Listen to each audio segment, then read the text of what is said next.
before and after practice, but he has yet to go through a full workout with the team. The Clippers are 6-3 since George went down. The 8 seeds in the Eastern and Western Conference playoffs will be decided Friday. In the East, Chicago will be at Miami. In the West, Oklahoma City plays at Minnesota. UCLA senior point guard Tyger Campbell is passing up a 5th year of eligibility to enter the NBA draft. Campbell leaves UCLA ranked 2nd on the school's all-time list in assists. No debates, no speculation, just the info you need. That's your KBLA Sports Minute. I'm Ray Richardson. More news, opinions, and conversation when we come forward on KBLA Talk 1580.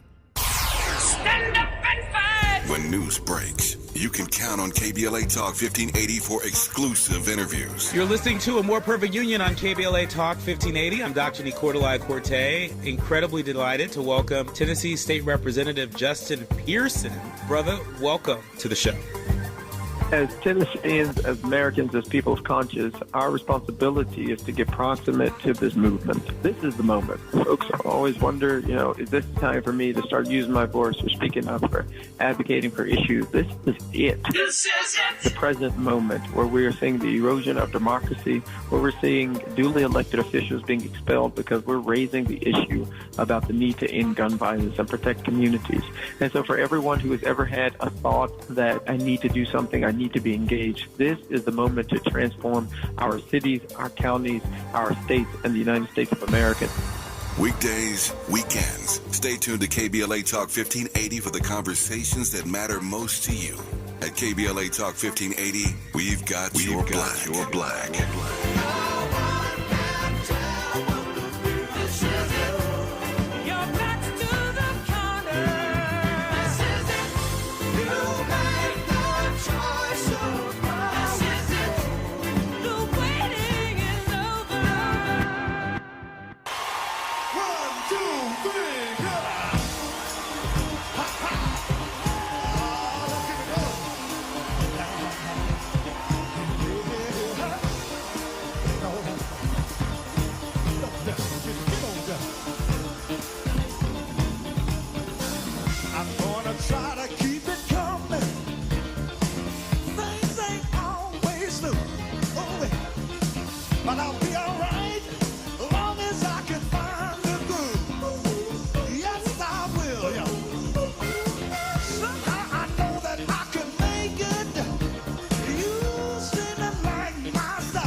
Live from Leimert Park, USA, I'm Tavis, Smiley, and you're listening to KBLA Talk 1580. So glad to see you and me back in stride again. Our phone number, 1-800-920-1580, 1-800-920-1580. All of our socials can be found at KBLA 1580. That's Facebook, Twitter, Instagram, and YouTube, everything at KBLA 1580. Let me also invite you to download our app right now and take us anywhere in the world and listen in real time, but only by downloading our app right now at KBLA 1580. Should you miss us any day in real time, check out the podcast of our program by going to the app, the website, Anchor, Spotify, Apple, so many places to get the podcast and listen at your leisure should you miss us any day in real time. But I am delighted to have you along live with us today for the next 3 hours. You can also watch the live stream of this program by tapping on the KBLA TV icon on our app or by going to our YouTube channel. And let me also invite you to follow me on Facebook and Twitter at the real Facebook and Instagram, I should say, at the real Tavis Smiley, and get Twitter updates at Tavis Smiley. Another great show on tap for you today in our second hour. Actually, let me preface it by saying this. Today, and you never know how these things work out. Bookings, and they fall on the calendar where they will. But today turns out to be a self-help day. It's a self-help day on the Tavis Smiley Show. In our second hour, the 4 habits of all successful relationships. We'll be joined by the husband and wife team of Dr. Andrea Jonathan Taylor Cummings, I should say Andrea and Jonathan Taylor Cummings, to talk about how to improve your relationships at home, at work, and in life. So a husband and wife couple who are quite steeped in this will join us, Andrea and Jonathan Taylor Cummings, to talk about how to improve, again, your relationships at work, at home, and in life. In our third hour, a conversation about how to find purpose in your work. build a meaningful career, navigate transitions, and find balance with best-selling author Adam Smiley Poswolsky. Yes, that's his name, Smiley. He goes by Smiley. So Adam Smiley Poswolsky in hour 3. So you'll get 2 Smileys in hour 3. So it's a Smiley day and it's a self-help day, and should be a great show all the way through. In this first hour, though, 2 more conversations on the B side of this hour. We will check in with Washington, D.C.-based opinion columnist for the Los Angeles Times, Jackie Calms. But we commence today's show with Chicago-based writer Natalie Moore of WBEZ about a possible political reckoning for the black political establishment in Chicago. You'll recall a couple weeks ago, the day before the election in Chicago, we had Brandon Johnson on this program. Brandon was making some headway, and I thought he had a shot at making the runoff. And so we had Brandon. I called Brandon, and he came on this program the day before the election. It turns out that he made the runoff, and we had him on the day after he won the race. So we had him on the day before the election and the day after he won. Brandon came on. We had a great conversation with him. But there's a deeper part of this story that I've been sort of following and wanted to tap in with Natalie to get her insights on it. She's been covering this for WBEZ in Chicago. So Brandon pulls this race off. Brandon Johnson pulls this race off in Chicago, but he does it, frankly, without the support of the black political establishment. You recall from our conversation with Brandon, I should stop calling him Brandon. He's my friend, but Mayor-elect Johnson, I should call him. You recall in our conversation with him that he's running against a white guy named Paul Vallas. There were 9 folk initially running. The 2 finalists were Brandon Johnson and Paul Vallas. Paul Vallas is a white male. Brandon, of course, a brother. And the black political establishment, for the most part, lined up behind the white guy. And yet this progressive named Brandon Johnson, Cook County Commissioner, pulls off this race. How did he do it? Let's talk to Natalie Moore of WBEZ. Natalie, how are you today? Good. Thanks for having me, Tavis. My great delight. Thank you for the time. Just wanted to frame that a bit for our audience who are familiar somewhat with Brandon because of his appearances on our program. But I saw your piece the other day and wanted to just kind of tap in with you about this perhaps political reckoning that is to come for the black political establishment in Chicago that went the other way. Having said that, take it away, Natalie. Yeah. So there were a number of city council members representing the South and West Sides who went for Paul Vallas. You had former Congressman Bobby Rush who did the same, and some other state elected officials. Now, to be fair, there were some other black leaders who went for Brandon Johnson, including Jesse Jackson Sr., his son, Jonathan Jackson, who is a new congressman, and a few others. But I think what stood out for me as I was trying to think about the folks who went for Vallas is what is their motivation. For example, one of his endorsers was a black woman named Sophia King, who was a city council member who gave up her seat to run for mayor. And, she placed pretty low, but she's also chair of the Progressive Caucus. So I was like, oh, this is interesting. Because, even if you like Paul Vallas, he's not a progressive. And so I've been thinking about this even more. I mean, I wrote that piece on election night. And so I've come up with a few ideas or theories. One is that Paul Vallas was doing what elected officials do, or wannabe elected officials because he wasn't in office. He was making deals. And so I would have to assume that he was telling Sophia King, okay, I really like your policing plan. I'm going to use it, as well as other people. And then I think that there was a level of people who said, I'm going to go with the winner. And there are people who thought that he was going to win, and they might have seen it as a calculated gamble that they ultimately missed. But if I am seen on the winning side, then I'm going to be able to bring home things for my ward. And then there were just curious ones like Bobby Rush, who is not in office anymore. Like, what are you getting out of this? And even though he's not black, U.S. Senator Dick Durbin endorsed Vallas and saying, no, he really is a Democrat. And you just wonder what I mean, these are the kind of conversations you want to be a fly on the wall. Like, what were you horse trading, and what could Dallas offer you, sitting senator? Because there are a number of elected officials who stayed out of the race, including our governor in the primary as well as the runoff. There are other Congress people who stayed out of it, and the other senators. So that was curious to me. Yeah. Chicago politics, as you know, have always been a little tricky. I grew up in the Midwest and know Chicago well. As a student in college, I worked on the campaign of Harold Washington. So I know Chicago politics fairly well as one who doesn't live in the city, but I love the city. It's my favorite city. And I know the politics there, somewhat well, I should say. And it was it was fascinating for me because while I understand that black folk are not a monolith, they're not a monolith in this city or any city. This station is flagshipped in L.A., heard across the nation, but based in L.A., and we had a mayor's race here, Karen Bass.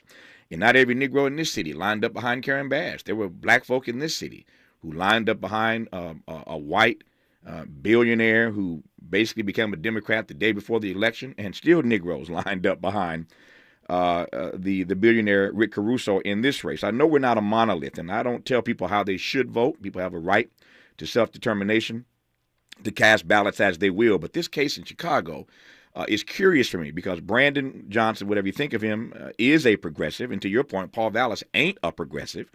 And when I saw the rundown of people who were supporting Paul Vallas, this white male who is not a progressive, who had heretofore used some sort of right-wing talking points and bashing critical race theory and other things, it struck me as strange. I'm still not sure I get it, and that's why I've got you for a few more minutes to help me understand it.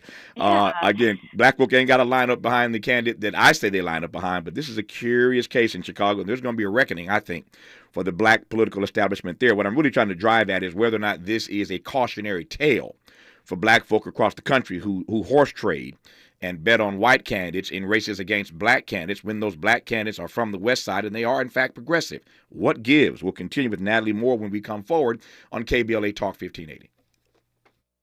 We've got a lot to talk about. Good thing we've got 3 hours. More of Tavis Smiley when we come forward. Personal Lynn Law Office is your go-to attorney for criminal cases. We will work with you at every step to ensure you are fully informed and your rights are protected. Call me at 424-261-2075 if you're facing any criminal offenses. My milkshake brings all the boys to the yard, and they're like, it's better than yours.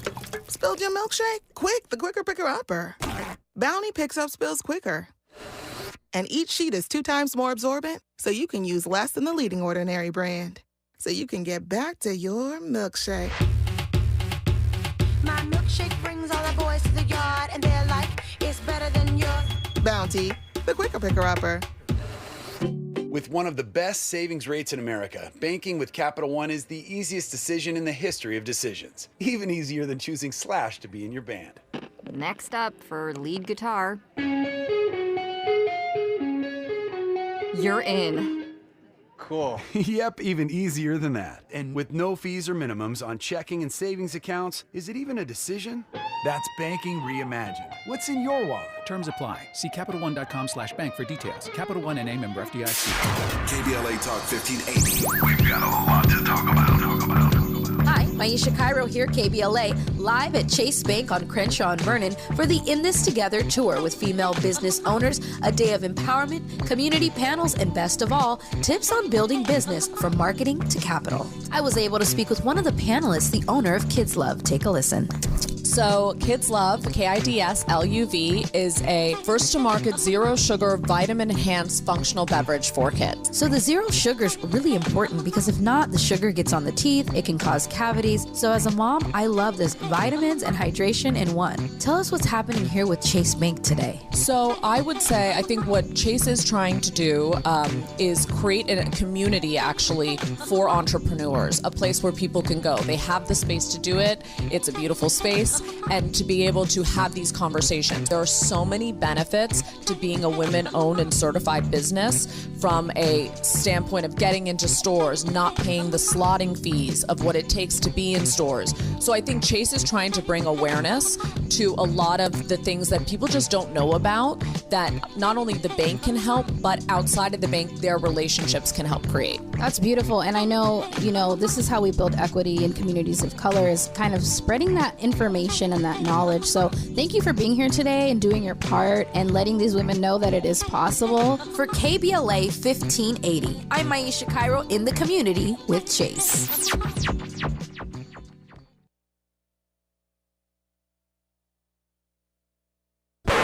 Let's unpack a little bit more with Tavis Smiley. The conversation continues right now. Indeed it does, with Natalie Moore, WBEZ, as we talk about the curious case of Chicago and how the progressive in that race, Brandon Johnson, won, but did so without much of the black political establishment behind him. So, Natalie, I heard you trying to jump in there. I felt you doing that double dutch. So what were you trying to jump in to say? I'm sorry. Go ahead. Yeah, so let's take a step back, because Sure. eyes have been on Chicago, because you had two candidates who were so different from each other. And so what was this going to portend for other, so-called blue cities? And you had two candidates that are Democrats that are so different. So what does it mean to be a Democrat when, not that there can't be distinctions, but Brandon Johnson and Paul Vallis are very different, and Paul Vallis has a lot of receipts on him that people were calling out about his time running school districts in New Orleans and Philadelphia and in Connecticut.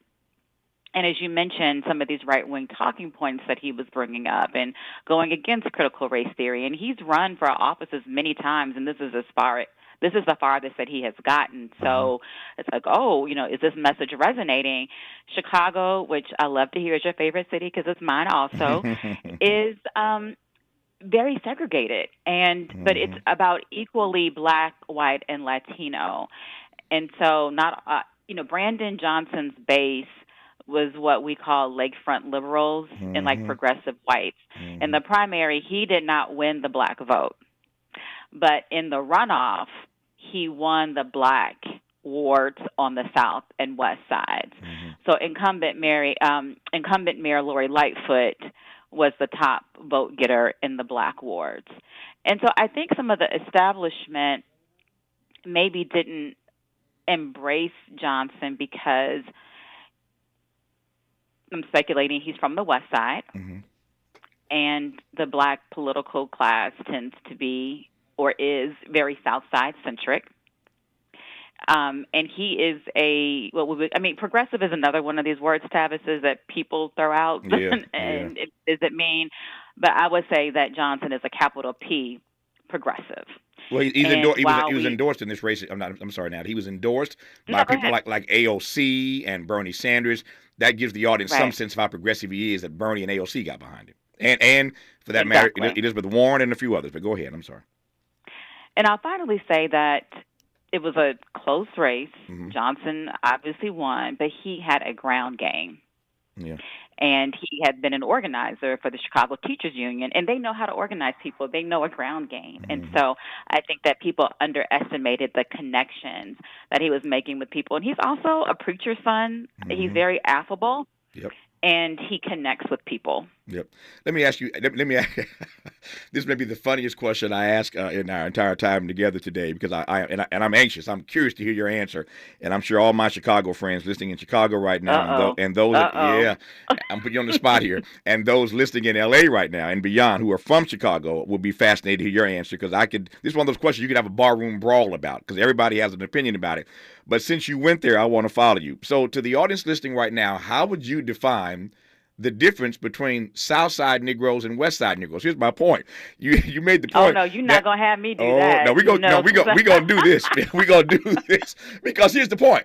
I think the audience knows, even if you're not from Chicago, you know that the South Side is black folk and the West Side are black folk. But Brandon didn't get the support of the political establishment, most of them connected to the South Side. But why are Negroes on the South Side hating on Negroes on the West Side?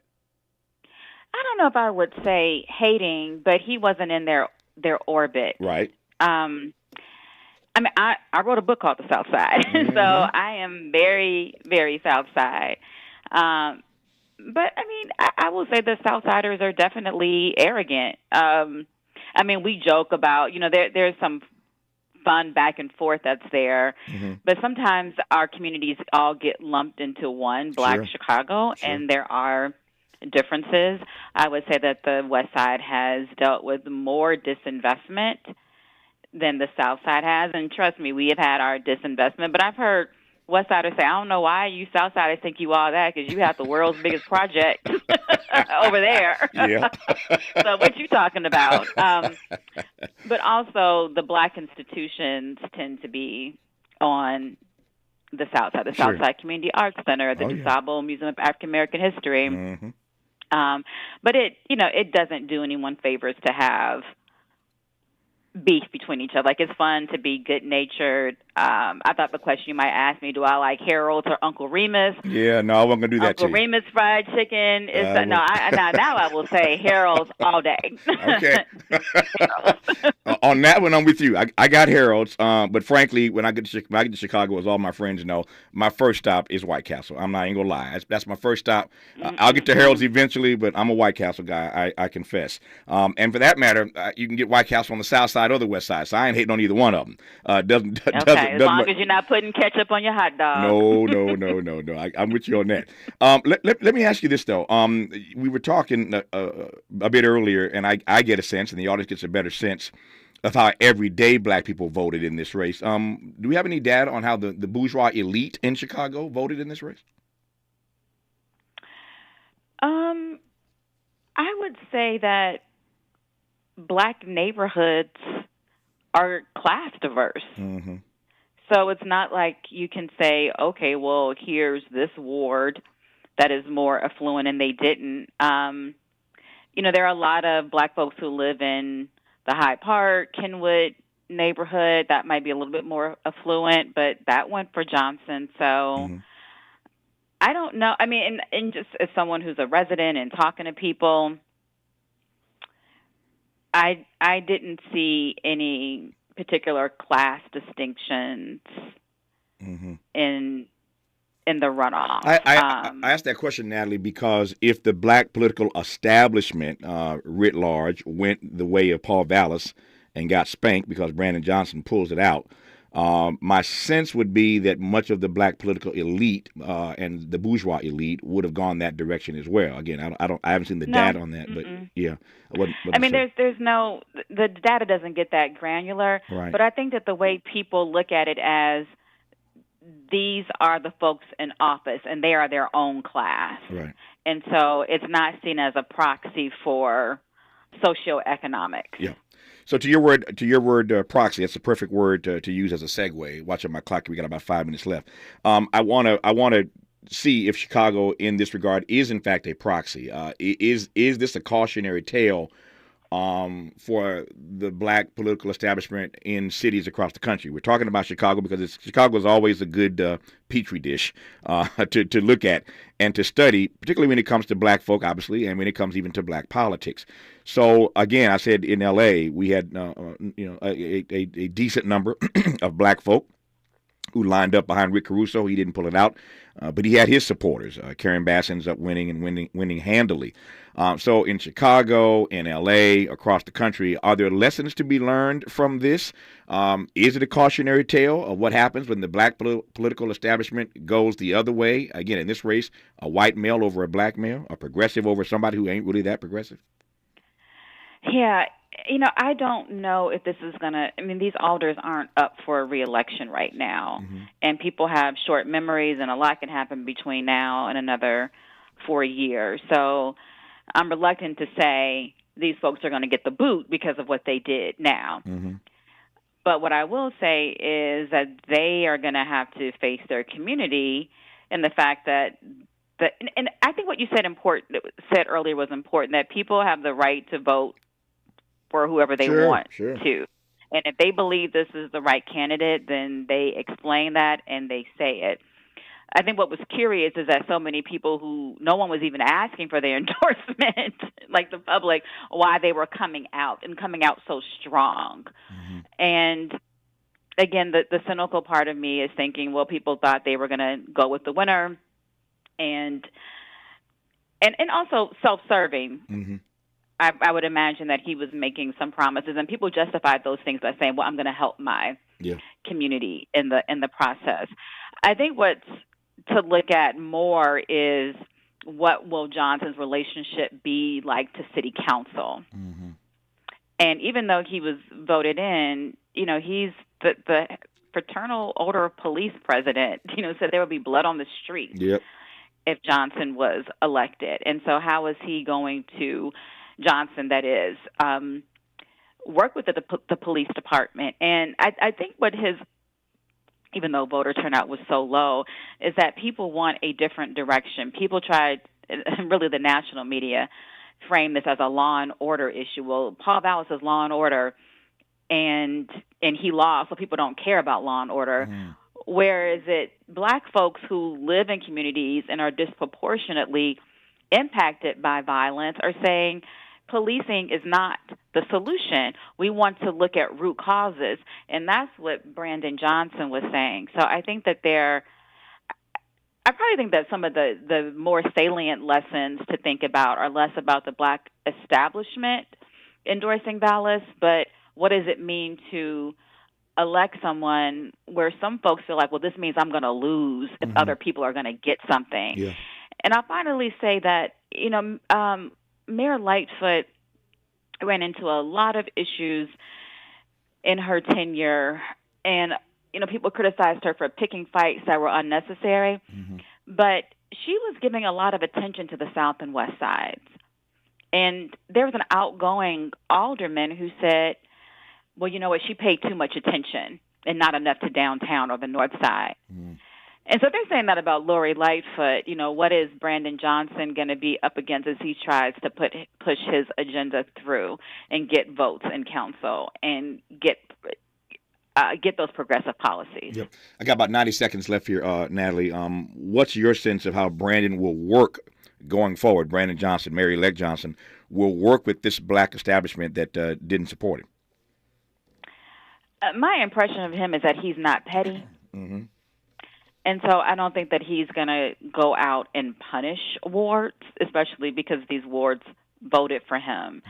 Mm-hmm. People who know him pretty much describe him as someone who works with people, his demeanor, maybe that will change being a mayor. I mean, it's the job everybody thinks they can do that nobody wants. It's a tough job. And a lot of the problems that cities across the nation are facing, Chicago's not unique. We're still in this pandemic, and the pandemic has devastated so much. And so how do you fix those things? So that's what I see it. To your point, being mayor of Chicago, being mayor anywhere, I asked Karen Bass the day she won here, I said, are you sure you really want this job? You got it now, but are you sure you really want it? Yeah. And I said something similar to Brandon when he was on. These are tough jobs, and I don't want it to be made any more difficult for Mayor-elect Johnson because he has these political headwinds that he's up against, courtesy of the black political establishment. That's not going to make his job any easier. And so, again, I'm glad we had this conversation because there are, again, cities all across the country that find themselves sometimes in these situations where black folk have to make a choice. And sometimes you make the right choice, sometimes you make the wrong choice. But life goes on, and governing is critical, and governing is key. And I hope that Mayor-elect Johnson can navigate through these murky waters. I'm sure he will. Natalie, thanks for covering this. Thanks for talking to us about it. We appreciate you. All the best to you. You Southsider, you. Thanks for having me. You're all welcome. Right. All right. More of Tavis Smiley after news, traffic, and sports on KBLA Talk 1580. Be sure to like and follow Tavis Smiley at The Real Tavis Smiley and get Twitter updates at Tavis Smiley. The conversation continues when we come forward.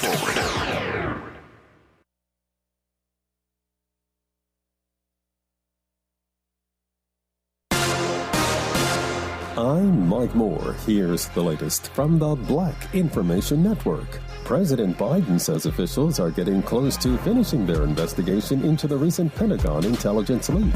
During his trip to Dublin, Biden told reporters he's not concerned about the contents of the leak, but he's concerned a leak occurred. A batch of classified documents were recently posted to a site popular with gamers, reveals sensitive information about Ukraine and some U.S. allies. Defense attorneys are concerned about the lack of pay they're receiving in a Fulton County, Georgia gang trial. A handful of suspects are facing charges in a case surrounding the Young Slime-like gang, including African-American rapper Young Thug. Attorneys told the AJC this week that the length of the trial is putting strains on them financially and keeps them from other casework. And that's the latest. I'm Mike Moore from your 24/7 news source, the Black Information Network, and BINnews.com. Bank of America has powerful digital solutions for local and global businesses, so you can make every move matter. Visit bankofamerica.com/banking for business to learn more. Bank of America, N.A. Copyright 2023. This is the KBLA Sports Minute with Ray Richardson. The Clippers are not expecting to have Paul George for Game 1 of their first-round series against Phoenix. The Clippers medical staff believes George needs further treatment on his sprained right knee and will not be ready. Game 1 is Sunday in Phoenix at noon. George has been out since he hurt his knee on March 21st against Oklahoma City. PG is doing shooting drills before and after practice, but he has yet to go through a full workout with the team. The Clippers are 6-3 since George went down. The 8 seeds in the Eastern and Western Conference playoffs will be decided Friday. In the East, Chicago will be at Miami. In the West, Oklahoma City plays at Minnesota. UCLA senior point guard Tyja Campbell is passing up a 5th year of eligibility to enter the NBA draft. Campbell leaves UCLA ranked 2nd on the school's all-time list in assists. No debates, no speculation, just the info you need. That's your KBLA Sports Minute. I'm Ray Richardson. More news, opinions, and conversation when we come forward on KBLA Talk 1580.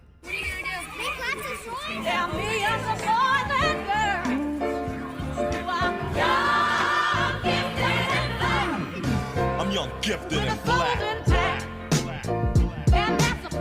At KBLA Talk 1580, we do more than just talk. Hey there, I'm Jared Hill, president of the National Association of Black Journalists of Los Angeles, and I just want to say thank you for the benevolent $10,000 donation and scholarships for the next generation of black journalists. And I'm Haywood Galbraith, photojournalist and founder of the Minority Photojournalism Institute. Thanks, KBLA, for your generous $10,000 scholarship gift to help us train the next generation of black photojournalists. Congratulations to all the students who will benefit from the scholarship dollars raised at our Black History Month luncheon, honoring black legends in LA media. When we come forward at KBLA Talk 1580, we're bringing everybody with us. Everybody with us. Everybody with us. Everybody with us.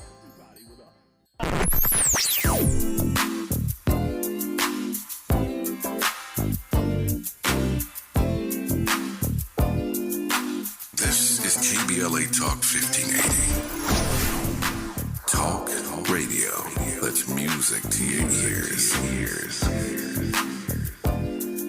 We're unapologetically progressive. KBLA Talk 1580. Life is uncertain. It's okay to feel stressed, anxious, worried, or frustrated. It's normal. With CalHope's free and secure mental health resources, it's easy to get the help you and your loved ones need when you need it the most.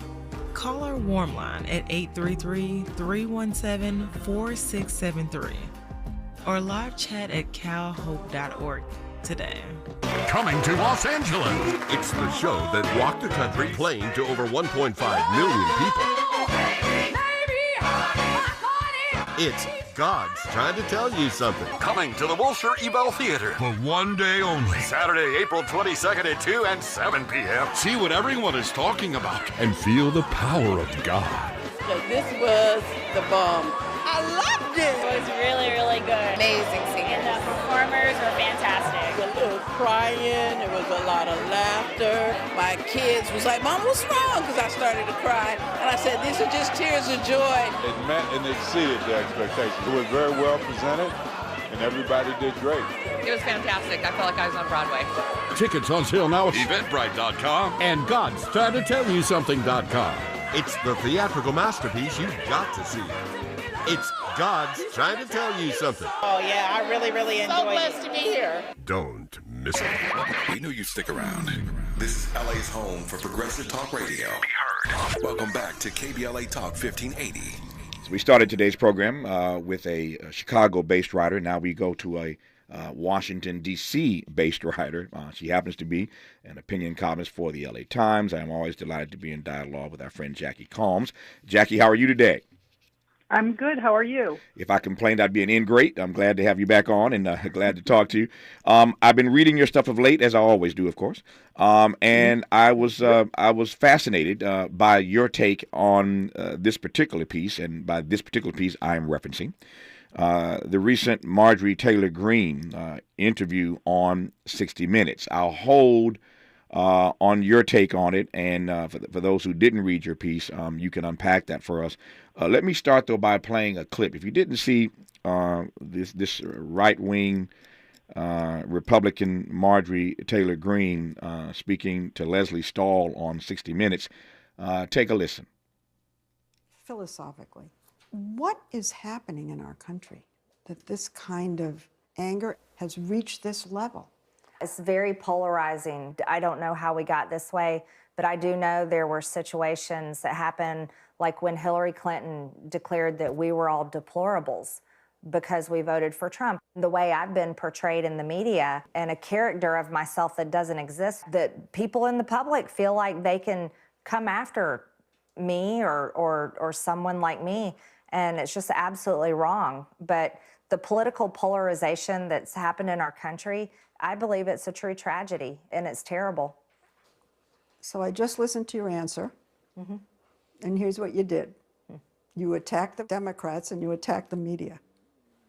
In one sentence. Yeah, I'm sorry, that's what's happened. No, but there must be something else, because Democrats are being abused as well.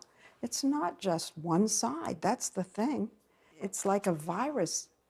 Well, I don't know what it is. People hear things and see things, and then they react. It's just a tragedy of where we are today. And I don't want to attack the media, Leslie. I actually truly support the press in this country. I believe the freedom of press is one of our greatest freedoms and rights, but I don't like the way they have portrayed me, and they have lied about me many times. So, Jackie, yeah, it's pretty rich. I can't even get it out. I tried with all due respect to Leslie Stahl, who I know and like. I tried not to laugh watching that conversation.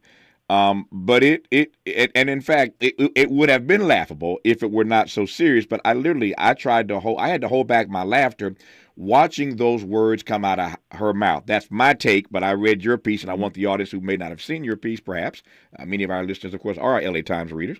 But for those who may not have seen your piece, tell me what your take on it was. Well, in the clip you played, Leslie Stahl did push back at Marjorie Taylor Greene, who is, as I indicated, an extremely abnormal congressperson in all the decades I've covered Congress, abnormally extreme right-wing. And she did her best to normalize herself. And unfortunately, she got a bit of an assist from Leslie Stahl, who didn't push back enough. And even in that pushback that we heard on the clip you played, Leslie Stahl didn't note that Marjorie Taylor Greene has built her career in politics, which is very recent. She only was elected in 2020. She's built her career on attacking other people. For her to be complaining that she's being lied about and attacked in the media and by Democrats is just the pot calling the kettle black in the worst way. This is a woman who had liked a tweet in which the person was saying that Nancy Pelosi, who was then Speaker, should have a bullet in the head. And that's the nature of it. She's a former member of QAnon. She says she's no longer a member of QAnon. She still denies that Joe Biden was rightfully elected. And she only in the past month has led a tour of the D.C. jail here to visit what they call the patriots and political prisoners who are defendants for their crimes on January 6th, including assaulting the 140 policemen that incurred injuries. And then one died subsequently, and others committed suicide. And for her, this is, it's just, I hate that she was given the attention. I will concede that she has tons of influence in the House of Representatives right now, given that Republicans control the place. And Speaker Kevin McCarthy believes he owes his job to her, which he probably does. Mm-hmm. But that's a sad statement that somebody like her is so influential. Let me come back to, I want to come back to that notion in a moment of somebody like her. We'll get to that in a moment, I promise. Yeah. But I want to start with your use of the word abnormal, which I don't disagree with. It's a great word, and that's why you're a great writer. But the question is whether or not she is just abnormal, or whether or not she is an outlier, or whether she is a profile of what is to come, if that makes any sense. Is she so abnormal that she's just an outlier, or is she a profile of what is to come, given that people like her can, in fact, obviously get elected to Congress? Does that make sense? Right. Absolutely. And when I say abnormal, I mean sort of in the context of congressional history and including recent history. She's no longer all that abnormal when it comes to elective Republicans, and especially in the House of Representatives, where the Republican, where the Republican majority is,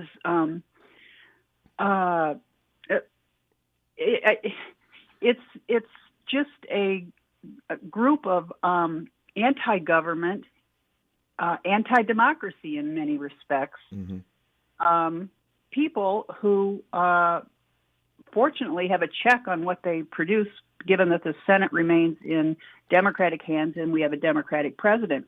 But they are all, for the most part, all allies of Trump.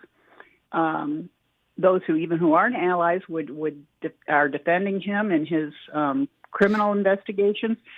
So she's no longer abnormal in the scope of Republicans these days, and especially because, given the gerrymandering of congressional districts, in these red districts all across the country, the most right-wing candidate is the one who gets the votes of the base of the Republican Party, the base voters. And when there's really no contest with a Democrat in the November election, that's the person who gets elected. So you have, she is sort of, representative of what is becoming the increasingly right-wing profile of congressional Republicans. Yeah. Let me just say this. I mentioned earlier that I had to watch that interview and hold back my laughter as I was viewing it. Yes. But one of the things that disturbs me, and again, I'm a 60 Minutes fan. I've watched it for years, of course, and Leslie is a fine journalist. I think you're right. She didn't push back as hard as she should have. And your comment about Leslie not holding the line on this conversation takes me directly to this. I'm watching my clock. Let me tee this up. Yeah. And we'll give you an opportunity, of course, to respond to it on the other side. But watching that interview, Jackie, reminded me of how I felt so many times in the recent past about this penchant that the mainstream media seems to have, and oftentimes from folk who should know better. But this penchant they seem to have to show or showcase the other side.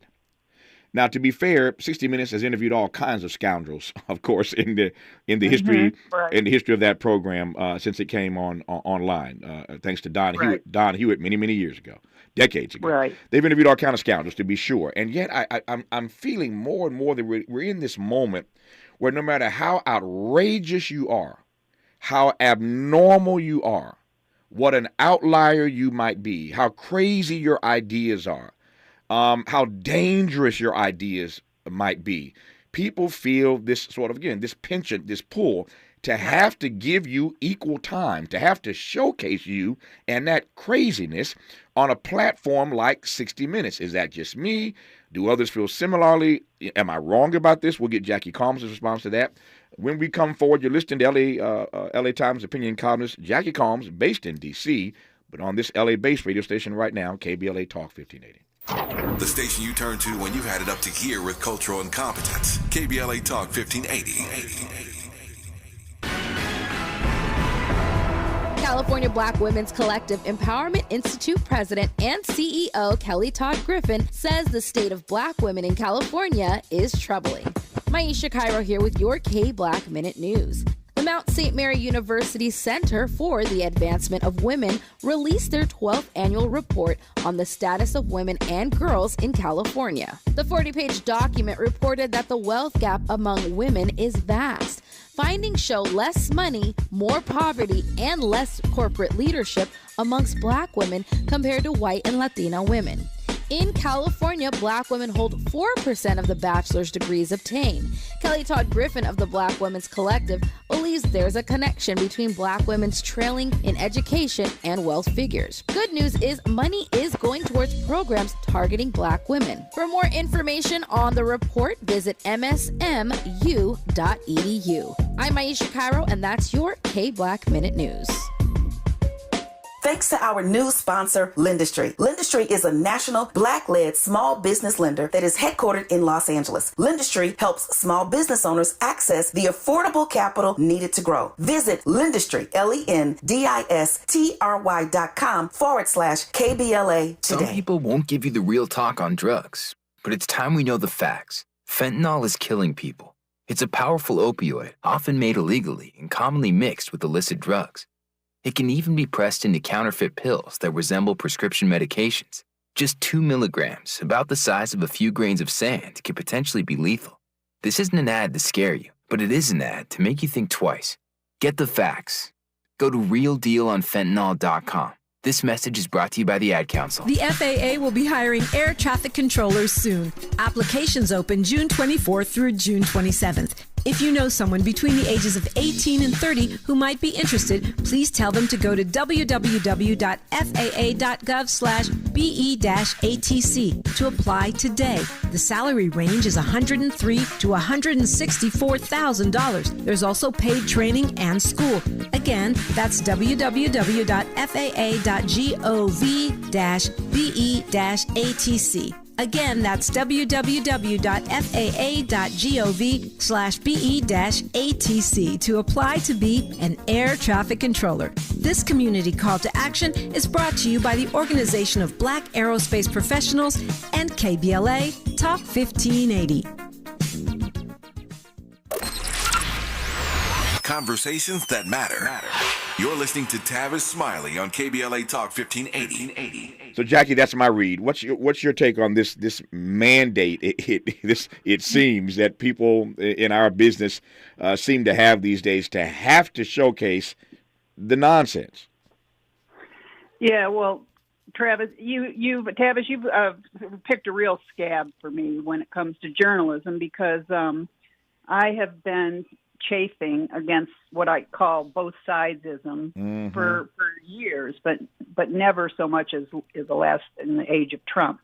I mean, I go back to Newt Gingrich, who was speaker in the right-wing speaker in the mid-'90s, and I think there was a lot of that. Then what the problem, in the press, we are trained, and it is in our DNA to try to present what we say, both sides of an issue or all sides of an issue. And as if they're of equal weight and equal credibility and worth. For so much on the Republican side, and I think that worked well for me for most of my career. But in the age of Trump, it has so changed because there's so much that is not based on fact; it's outright lies. And so Leslie Stahl, even for the moments of pushback against Marjorie Taylor Greene, in that interview, approached Marjorie Taylor Greene as if she's on the level. And she's not. She's not. Leslie kept asking her about whether she would compromise on the budget and the debt limit that Congress has to address soon. And Marjorie Taylor Greene, for Republicans like her, compromise is a 4-letter word. Their voters would be angry with them if they ever compromised with Democrats. There's no compromise on the budget that would be acceptable to her. They are just nihilists when it comes to the government. They don't like the government. In my experience throughout my career, Republicans were small government lawmakers. Now they're just anti-government, no government.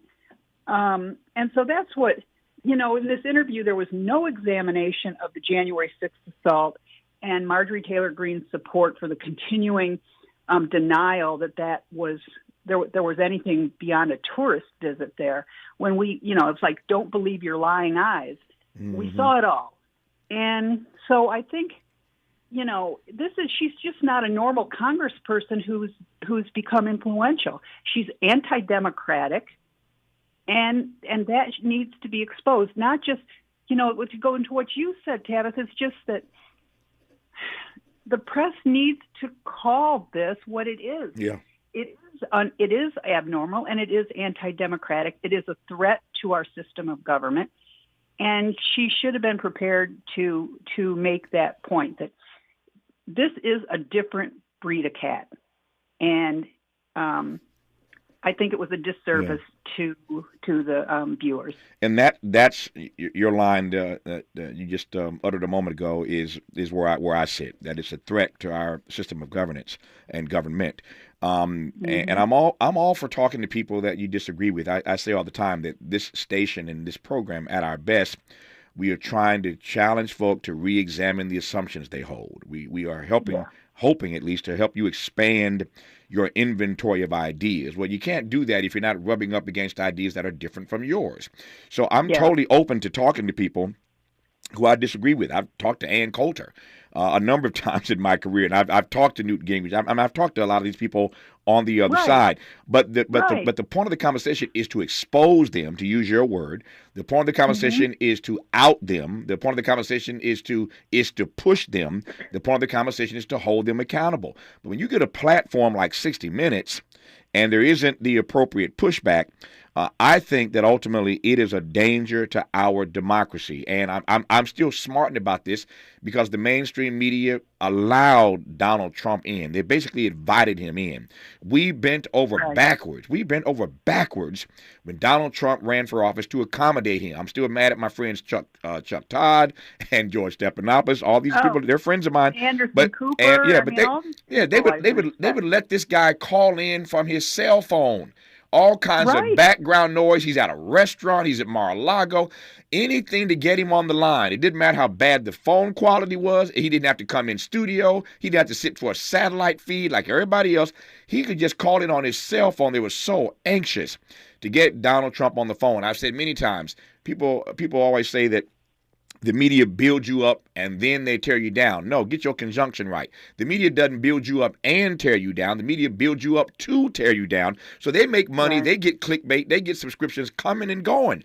But the media, the mainstream media, allowed the advent of Donald Trump, and now everybody hates Donald Trump. And I see the same thing happening with these Marjorie Taylor Greene types, where they will give you a platform on 60 Minutes, let you run your agenda, and then the democracy, I think, ultimately is endangered by that and pays the price for it. I digress. Our remaining moments with Jackie Combs when we come forward on KBLA Talk 1580.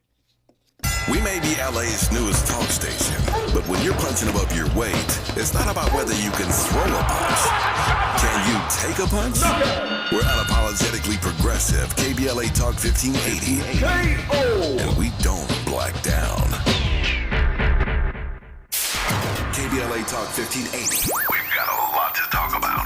KBLA Talk 1580, connecting you with services and solutions. South Central Youth Empowered Through Action is the youth component of the impactful CBO, known as the Community Coalition. South Central Youth Empowered Through Action has chapters at almost every South LA high school. Say Yeah, as they are popularly known, is located at 80th and Vermont, but serves young people all over South LA.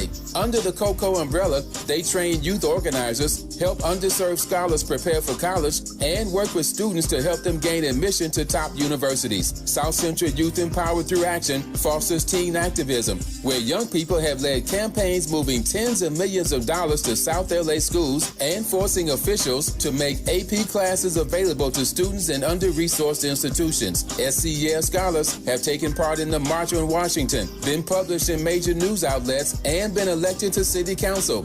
Long before she was mayor, Karen Bass started the program when she founded the Community Coalition. To donate, volunteer, or enroll a student in South Central Youth Empowered Through Action, please visit cocsouthla.org. cocsouthla.org. This is a community call to action from KBLA Talk 1580.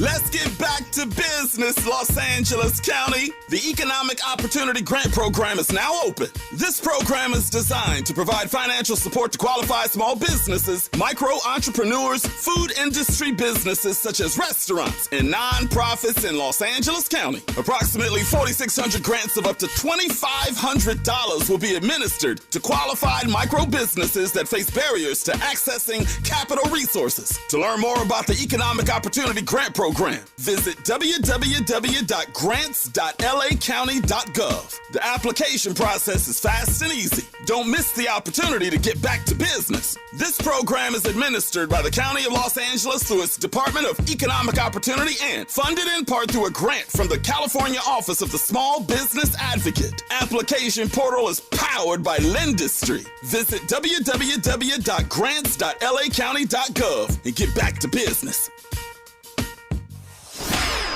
Gotta stay fresh, my house shot with a rest bar, Have you visited us online for the grand opening of KBLA.store? For the best in new merch, gift ideas, books, media, and more, log on to KBLA.store. Be sure to check out our KBLA team favorites at KBLA.store today. That's KBLA.store for all the official merch on your favorite talk radio station, KBLA Talk 1580. Your bounce is back. Interrogating your assumptions and expanding your inventory of ideas. Let's get back to Tavis Smiley on KBLA Talk 1580. Just got a couple minutes left here. I want to give it all to Jackie Combs. Jackie, I loved your phrase, your word earlier, both sidesism. Both sidesism. Finally here, is there anything to be done in the future about the kind of both sidesism that allows Marjorie Taylor Greene a platform on 60 Minutes? Well, I think you just have to be more willing than we've been in the past, because when there wasn't as many lies afoot, to call them out and to confront people with facts as opposed to their fallacies. And my blood was boiling all through the break just now because you left me with this memory of the way the press built up Trump during the 2016 presidential campaign. And I mentioned in my column, I recalled how back then CBS's chief Les Moonves had said to criticism that they were, covering Trump too much. He said, well, it may not be good for America, but it's damn good for CBS. Yep. And when I saw this 60 Minutes, I was fearful that this was exactly the same mentality that was, building up Marjorie Taylor Greene when, in fact, she needs to be exposed at every turn. Nope. I remember that comment from Les Moonves rather well. And it's clear to me that in many respects, sadly, people are, again, more concerned, Jackie, about ratings and subscriptions and clicks than they are, I think, about our democracy. And I think we're all doing ourselves a great disservice when we don't consider the impact the decisions that we make to give people platforms have ultimately on our democracy. And I can promise you this, Marjorie Taylor Greene is just the tip of the iceberg. Look out for all the exposure that Ron DeSantis is going to get. Is already getting and will get when we move forward. But I digress for the moment. Jackie Combs, L.A. opinion columnist based in Washington, D.C. Her stuff for me is must-read copy. And if you're not a reader regularly of the L.A. Times or of her stuff, I highly recommend you add it to your reading list. Jackie, good to have you on. We'll do it again. All the best to you. Thanks for your time. Always a pleasure, Tavis. Pleasure's all mine. Thank you. That's just hour one. 2 more hours to go, but 2 great conversations. I said at the top of our show an hour ago, today really is a self-help day. So in the next hour, we're going to talk about how to build successful relationships. And in our third hour, we're going to talk about how to find purpose in your work. It's a self-help day on Tavis Smiley on KBLA Talk 1580. KBLA 1580 Santa Monica. I'm Mike Moore. Here's the latest from the Black Information